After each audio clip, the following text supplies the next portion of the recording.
तो दोस्तों, एक और नए राज्य के आउटसोर्स अस्थायी संविदा दैनिक वेतन भोगी कर्मचारियों के लिए बड़ी खुशखबरी आ गई है। आपको बता दें, सरकार आउटसोर्स भर्ती हो, इनका वेतन भुगतान हो, इसको लेकर बड़े बदलाव की तैयारी करने जा रही है। और इस बड़े बदलाव के बाद जो है तमाम फायदा मिलने वाला है आउटसोर्स संविदा दैनिक वेतन भोगी तमाम न्यूनतम वेतन पाने वाले कर्मचारियों को। जी हाँ साथियों, आपको बता दें, प्रदेश में लगभग सरकारी विभागों और निगम मंडलों में 1 लाख से ज्यादा आउटसोर्स कर्मचारी कार्यरत हैं और इनकी भर्ती से लेकर भुगतान तक की जो पूरी प्रक्रिया होती है, इसकी जिम्मेदारी जो है एजेंसी के ऊपर रहती थी। और एजेंसी पर लगातार आरोप लगते थे कि जितना वेतन सरकार से दिया जाता है, एजेंसी बहुत कम वेतन कर्मचारियों को देती है। कई बार तो भर्ती के मामले पर देखा गया है कि उल्टा कर्मचारियों से एजेंसी के द्वारा पैसा ले लिया गया है। ऐसे आरोप लगातार लगते आ रहे हैं, जिसको देखते हुए सरकार ने बड़ा फैसला किया कि अब जैम पोर्टल के जरिए, जी हाँ दोस्तों, जैम पोर्टल के जरिए जो है ये पूरी भर्ती प्रक्रिया होगी और कर्मचारियों का वेतन जो है सीधे उनके बैंक खाते में दिया जाएगा। आपको बता दें, MSME ने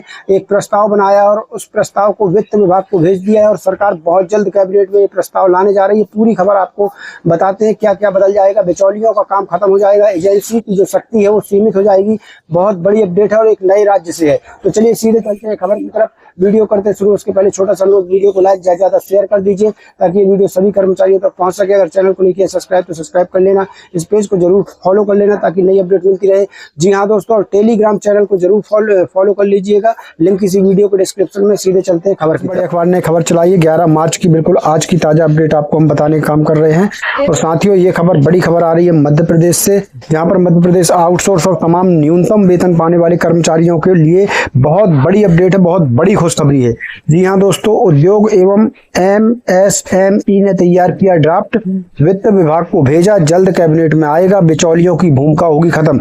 मतलब जो बिचौलिए रहते थे, जहां आपका वेतन मिलता था वो काट कर देते थे, उनकी भूमिका खत्म करने की तैयारी में जो एजेंसी है उसका कार्य भी बहुत सीमित कर दिया जाएगा सरकार की तरफ से। यहाँ देख लीजिए, आउटसोर्स भर्ती में भी बड़े सुधार की तैयारी। जैम पोर्टल से होंगे ओपन टेंडर, सीधे खाते में जाएगा वेतन। जो आपका वेतन है वो एजेंसी के माध्यम से नहीं, सीधे खाते में जाएगा। ये बड़ा अपडेट जो है यहाँ सामने आ रहा है। EPF, ESI और श्रम कानूनों का भी लाभ अब सीधे यहाँ कर्मचारियों को मिलने वाला है। जितने भी आउटसोर्स संविदा दैनिक वेतन भोगी अंशकालिक अस्थायी कर्मचारी हैं, सबको इसका लाभ मिलेगा। दरअसल साथियों, मध्य प्रदेश के सरकारी विभागों और निगम मंडलों में 1 लाख से ज्यादा आउटसोर्स कर्मचारी हैं। इनकी नियुक्ति, वेतन भुगतान आदि का जिम्मा अभी निजी एजेंसियों के पास है। अक्सर आरोप लगते हैं कि एजेंसियां कर्मचारियों से मोटी रकम वसूलती हैं और सरकार से पूरा भुगतान लेकर भी उन्हें कम वेतन देती हैं। ये आपने देखा होगा साथियों, जो एजेंसी है वो कई बार ऐसा होता है कि जो सरकार के द्वारा एक कर्मचारी को जितना वेतन मिलना चाहिए उतना वेतन एजेंसी तो ले लेती है, लेकिन एजेंसी जब कर्मचारी को वेतन देती है तो बहुत कम वेतन देती है, उसमें से बहुत रकम जो है काट लेती है। तो इन्हीं सब जो आरोप लगते हैं, इन्हीं सब को देखते हुए सरकार ने अब ये बड़ा फैसला जो है सरकार लेने जा रही है।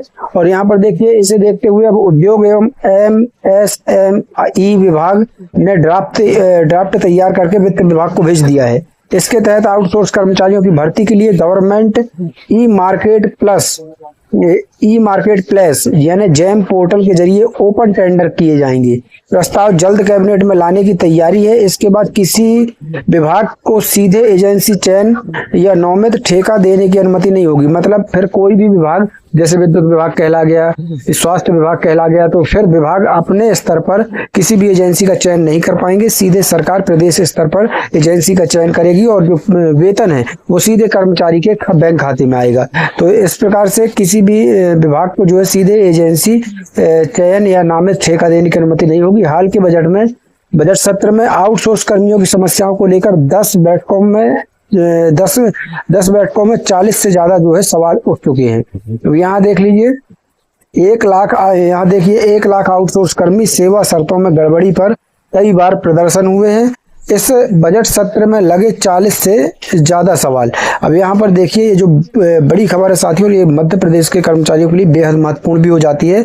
नई व्यवस्था में आउटसोर्स कर्मचारियों को फायदा, गड़बड़ी हुई तो कार्रवाई। एजेंसियों के लिए GST, EPF, ESI और श्रम कानून का पालन अनिवार्य कर दिया जाएगा मध्य प्रदेश में। कर्मचारियों से कोई भी एंट्री फीस या कमीशन वसूली पर पूर्ण प्रतिबंध लगेगा। वेतन का भुगतान सीधे बैंक खाते में होगा। न्यूनतम मानदेय से कम भुगतान नहीं होगा। शिकायत निवारण की व्यवस्था होगी और गड़बड़ी पाए जाने पर एजेंसी पर जुर्माना, ब्लैकलिस्टिंग और कानूनी कार्रवाई का प्रावधान किया जाएगा। दरअसल यहाँ पर देख लीजिए, कई जिलों में सामने आ चुकी है शिकायतें। तो यहाँ पर जो खबर आ रही है कि कई जिलों में सामने आ चुकी है शिकायतें। सीधी साल 2023-24 में सीधी जिले में स्वास्थ्य विभाग में आउटसोर्स कर्मचारियों की भर्ती में नियमों को ताक पर रखने, मोटी रकम लेकर अपात्रों की नियुक्ति के आरोप लगे। मामला आर्थिक अपराध प्रकोष्ठ तक पहुंचा। ग्वालियर 2024 में नगर निगम व अन्य विभागों के आउटसोर्स कर्मचारियों ने कई महीनों से वेतन और बोनस न मिलने का आरोप लगाते हुए प्रदर्शन किया। इनका आरोप था कि एजेंसी को भुगतान के बावजूद उन्हें पूरा पैसा नहीं दिया गया। वहीं बिजली कंपनियों की बात कर लें तो बिजली कंपनियां इनके आउटसोर्स कर्मचारियों द्वारा साल 2024 से आरोप लगाए जा रहे हैं कि एजेंसियां शोषण कर रही हैं। सरकार के स्तर पर नीति स्पष्ट नहीं होने के कारण हजारों कर्मचारियों का जो भविष्य है वो खतरे में।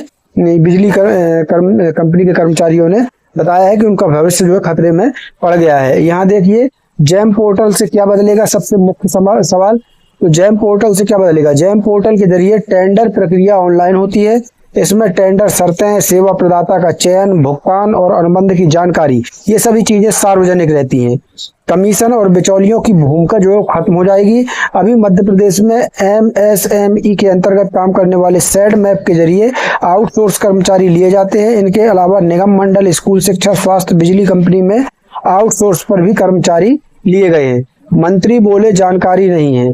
उद्योग एवं MSME मंत्री चैतन्य कश्यप का कहना है कि उन्हें ऐसे किसी प्रस्ताव की जानकारी नहीं है, जबकि उद्योग आयुक्त दिलीप कुमार ने कहा है कि वे इस बारे में कोई जानकारी नहीं दे सकते हैं। तो सरकार जो है तैयारी कर रही है। अब देखना होगा कि कब तक सरकार इसे लागू कर पाती है। साथियों, क्या वाकई में ये आरोप सही है कि एजेंसी कम वेतन देती है? एजेंसी कई महीने का वेतन रोक कर रखती है और कभी कभी तो एजेंसी उल्टा पैसा, खासतौर पर आउटसोर्स कर्मचारियों की भर्ती करने में उल्टा पैसा यहाँ एजेंसी कई बार वसूलती है। इन आरोपों में दोस्तों कितनी सच्चाई है? अगर सच्चाई है तो आप कमेंट में जरूर बताइएगा। आपको क्या लगता है, आपके विचार क्या हैं? क्या जैम पोर्टल अगर लागू करती है सरकार तो क्या इससे कुछ स्थिति सुधर सकती है? और क्या इस जैम पोर्टल में नौकरी सुरक्षा का मुद्दा भी नहीं शामिल होना था कि जो कर्मचारी हैं उनकी नौकरी सुरक्षित रहे? इसको भी इस जैम पोर्टल में शामिल किया जाना था। आपका क्या विचार है? किया जाना था या नहीं किया जाना था? अपना विचार जो है कमेंट बॉक्स में जरूर रखिएगा, क्योंकि ये खबर बड़ी है, इसलिए हमने आपको आज की खबर तुरंत ताजा अपडेट यहाँ पर जानकारी दी है। आउटसोर्स की भर्ती में बड़े सुधार की तैयारी में सरकार। जैम पोर्टल से होंगे ओपन टेंडर, सीधे खाते में जाएगा वेतन। जो सबसे बड़ी मांग थी कि सीधे हमारा वेतन खाते में जाए, तो वो वेतन जो है अब सीधे खाते में जाएगा। EPF, ESI और श्रम कानूनों का भी तमाम कर्मचारियों को लाभ मिलने वाला है। तो इस वीडियो को ज्यादा से ज्यादा शेयर कर दीजिएगा। साथियों, हम मिलते हैं एक नई जानकारी के साथ, नई अपडेट के साथ। तब तक के लिए धन्यवाद। जय भारत, जय हिंद।